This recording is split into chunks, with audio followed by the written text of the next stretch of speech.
नमस्कार दोस्तों, PV news में आपका स्वागत है। आज हमारे साथ मौजूद हैं अखिल सवर्ण मोर्चा के हरे राम चौबे जी। आइए इनसे जानते हैं ऑपरेशन सिंदूर के विषय में। ऑपरेशन सिंदूर जो कि अभी भारत ने सफलतापूर्वक अंजाम दिया जिसको, और हमारे जो देश के प्रतिनिधिमंडल है वो मतलब विदेशों में जाके उसका प्रचार प्रसार कर रहा है, लेकिन देश के कुछ गिने चुने नेता विपक्ष के जो कि इस पे प्रोपेगेंडा फैला रहा है कि भारत ने कितने विमान खोए, भारत की कितनी क्षति हुई, इससे पाकिस्तान को भी लाभ मिल रहा है। इस पे आप क्या कहना चाहेंगे? देखिए, आज जो हमारे विपक्ष हैं बहुत संदेहास्पद स्थिति में है, और जिस तरह से इन लोगों के विषय में, चाहे वो मीडिया हो या चाहे कोई दस्तावेज हो, आज़ादी से लेकर के इनके पूरे परिवार जो है संदेह के घेरे में है। अब इनकी पीढ़ी को उठा दिया जाए तो सबसे पहले नेहरू आते हैं। नेहरू के विषय में आज तक ये पता नहीं चला कि नहर के किनारे इनकी पैदाइश कहाँ नहर में हो गई। हाँ, ये कब के ब्राह्मण है, कौन ब्राह्मण है, और इनके घर के अंदर महिलाओं का भी पंडित सबसे संबोधित किया जाता है, जबकि ऐसा सनातन धर्म में कहीं देखने को नहीं मिलता है।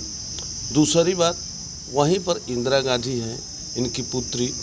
अब पता नहीं फिरोज गांधी कब के ब्राह्मण है, कब के क्या है। हाँ, लेकिन अंततः फिरोज गांधी और इंदिरा गांधी का संबंध अंतिम समय में जिस स्तर पर पहुंच गया था वो भी एक सोचनीय विषय है। कहा जाता है कि फिरोज खान को जो है गांधी का टाइटल इंदिरा गांधी के विवाह करने के पश्चात मिला। इतना रहस्यमय है कि फिरोज जो है पारसी थे, लेकिन अब वो गांधी किस स्थिति में बने, क्या उनकी माँ जो है गैंडी थी उसी को गांधी बदल दिया गया कि महात्मा गांधी के साथ संबंध रख करके इनको गांधी बना दिया। आज तक रहस्यमय है, इसमें कई कहानियाँ प्रसिद्ध है, मैं उस पर नहीं जाना चाहता हूँ। लेकिन फिरोज गांधी से शादी करने के बाद फिरोज खान से इंदिरा गांधी कब से गांधी हो गई वो भी बात दिगर है। उसके बाद जो है राहुल और सोनिया ये भी गांधी बन गई है। हालांकि शादी होने के बाद पुरुष से ही जाति का निवारण किया जाता है, अस्तित्व में आता है, स्त्री का अस्तित्व पुरुष से होता है, लेकिन उसके बाद भी इंदिरा ही रही। फिरोज का नाम उनके साथ कभी जुड़ता नहीं है।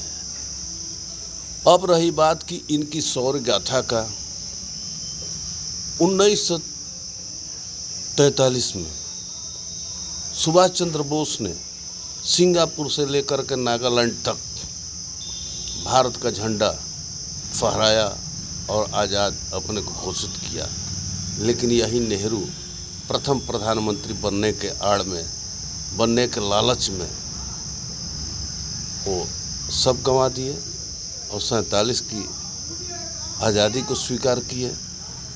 अब वो ज़मीन कहाँ गई, किसको दे दिया गया? दूसरी बात कि 1962 के युद्ध में हमारे पास शौर्य और ताकत रहने के बाद भी हमने एयरफोर्स का इस्तेमाल नहीं किया, जिसके चलते चाइना से हम करारी शिकस्त पाए और मानसरोवर, कैलाश वगैरह ज़मीनें जो है वहाँ दे दिया गया। अब उस पर कहते हैं कि ये पहाड़ी इलाका रख कर के हम क्या करेंगे। वही हाल इंदिरा का हुआ। लोग कहते हैं कि 1971 की लड़ाई में इंदिरा ने सफलतापूर्वक पाकिस्तान को 2 भागों में कर दिया, लेकिन जिस तरह की स्थितियां आज बता रही है, इंदिरा ने सफलतापूर्वक पाकिस्तान का 2 भाग नहीं किया, बल्कि 2 उलझा हुआ एक कौम के मुद्दे को उन्होंने सुलझाया। बांग्ला भाषी पूर्वी पाकिस्तान और पश्चिमी पाकिस्तान का जो कि घमासान हो रहा था उसको निवारण किया। उससे भारत को कोई फ़ायदा नहीं हुआ। अगर 93,000 सैनिकों को बंदी बनाया गया पाकिस्तान का, लेकिन उनको तो छोड़ दिया गया। हमारे 54 सैनिक जो है पाकिस्तान के जेलों में बंद रहा, उस पर इंदिरा ने कौन सा एक्शन लिया?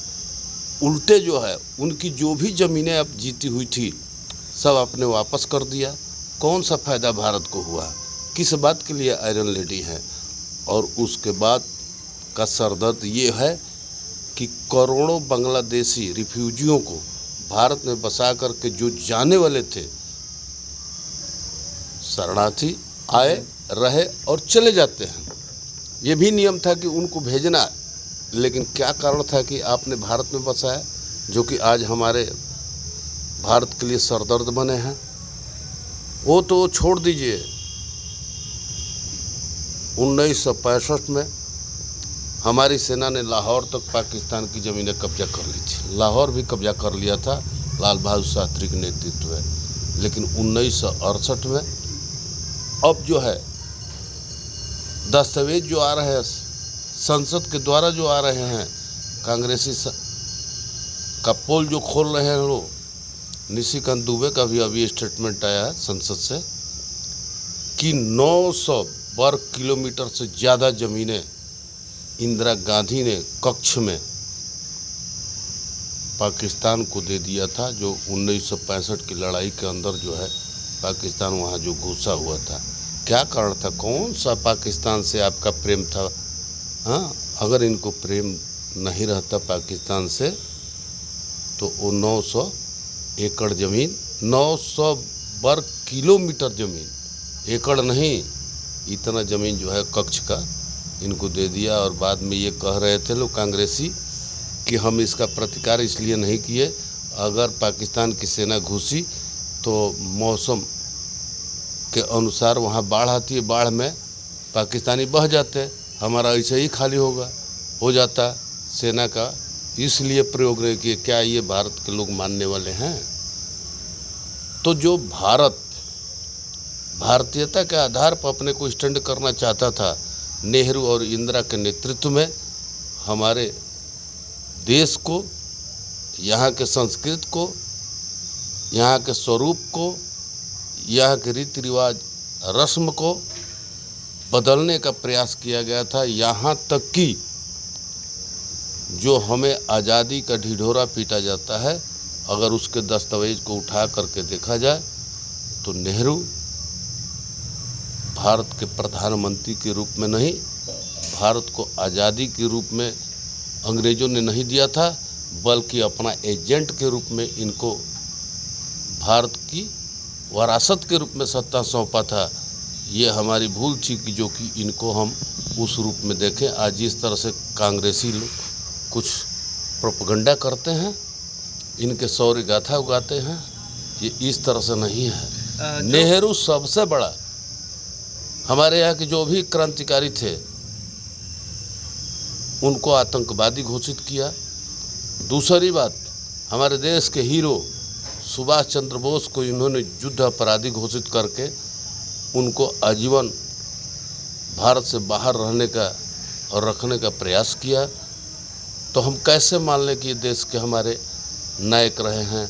और आज मैं भारत सरकार से मांग करता हूँ कि इन लोगों के जन्म कुंडली को खंगाला जाए, इनके वास्तविक जीवन परिचय को लोगों के बीच लाया जाए। आज सोनिया और राहुल जिस तरह से कार्य कर रहे हैं, जो रिपोर्टें आ रही है, उससे ये पता चलता है कि ये विदेशों की एजेंट है और उसी आधार पर भारत को तहस नहस करने का इनका बराबर प्रयास है। ऑपरेशन सिंदूर बहुत ही सफल और विश्व को अचंभित करने वाला ऑपरेशन है। जिस तरह से हमारी सेना वहाँ पर जाकर के बिना किसी नागरिक के ऊपर अटैक किए, केवल आतंकवादियों के अड्डे को तबाह किया, आतंकवादियों को मारा, लेकिन जब पाकिस्तान की सेना ने हमारे ऊपर अटैक करना चाहा और अटैक करने का प्रयास किया, अटैक किया भी, उस स्थिति में रक्षात्मक दृष्टिकोण से हमने उसको रोका और उसका प्रतिकार किया, जिसका नतीजा ये है कि पाकिस्तान हर तरह से टूट चुका है। आज पाकिस्तान के पास वो दम नहीं है कि पाकिस्तान मेरा कुछ बिगाड़ सके, चाहे आर्थिक हो या सामरिक हो। लेकिन इन प्रोपेगेंडा के चलते जो पाकिस्तान को साहस और कहीं खड़ा होने का समय मिल रहा है, ताकत मिल रहा है, आज ये कहने में निसंकोच मैं कह सकता हूँ कि आज राहुल गांधी और सोनिया गांधी का स्टैंड देशद्रोहिता का है और इनके साथ जो खड़ा हो रहा है वो भी उसी कैटेगरी में है, क्योंकि सभी लोग, भारत की जनता सेना के साथ खड़ी है, सेना के शौर्य को धन्यवाद देती है, अभिनंदन करती है। वहीं पर ये सेना को बेइज्जत करने में लगे हैं। और मैं तो ये इतना तक कहूँगा कि क्या ये कश्मीर जो गए हैं वो जगह जगह पेट्रोल छिड़का हुआ था, वो सफल नहीं हो पाया? क्या उसको देखने के लिए गए हैं या कोई टारगेट फिर सेट करेंगे देश के ऊपर अटैक कराने के लिए? अरे भाई, अभी से सुधर जाओ। हालांकि अब भारत के लोग तुम्हारे असली चरित्र और चेहरा को पहचान चुके हैं। अब तुम्हारा भारत में उस तरह से दाल गलने वाली नहीं है। और वास्तव में ये सच मानिए कि वो समय आ चुका है कि इनकी वास्तविक जगह कहाँ होनी चाहिए, वहाँ ये जाने के लिए तैयार रहें।